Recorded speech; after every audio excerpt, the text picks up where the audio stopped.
Hi, I'm Terrence Dick, and this is Views.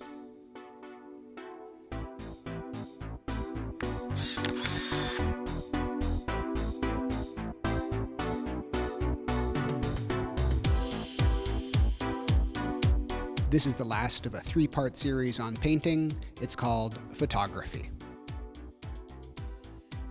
There's been a reciprocal relationship between painting and photography ever since photography was invented. In fact, you could argue it begins even earlier if you follow the thesis raised by David Hockney and others that the great masters like Vermeer and Van Eyck used camera obscura, essentially turning a room into a pinhole camera to capture realism and perspective in their paintings.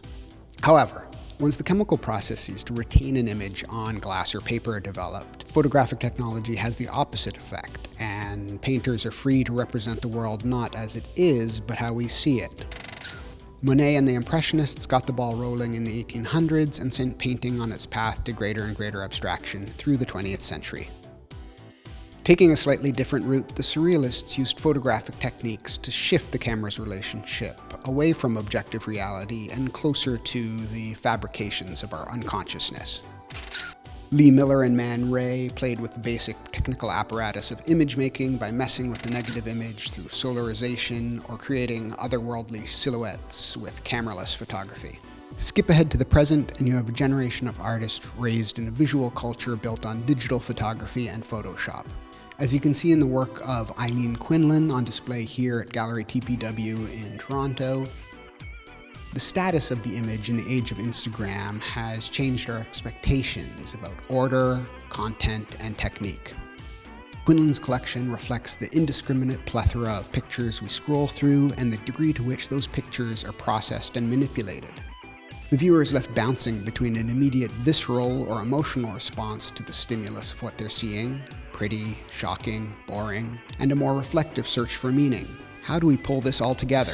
The question of finding meaning in photography is raised with greater frequency in this age of image overload. Quinlan hits it head on, while artists like Sarah Schwinar assemble archives or create their own in works that are clearly influenced by painting with its emphasis on color and composition. Nadia Bellarique, on the other hand, uses a flatbed scanner to capture the material residue of photography. By emptying her images of all but the slightest hint of content, she turns photographs of photographs into approximations of minimal abstract paintings.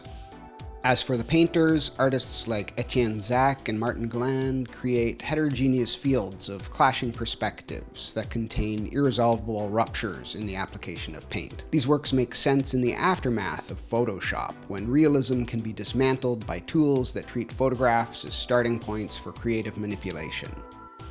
To bring these works into a coherent visual field requires a certain amount of comfort with chaos.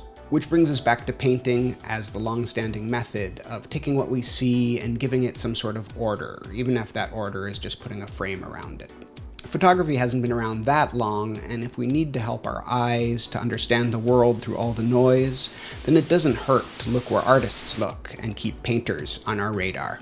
That concludes this series on painting. You can watch all 3 episodes on AkimboTV. Bye for now.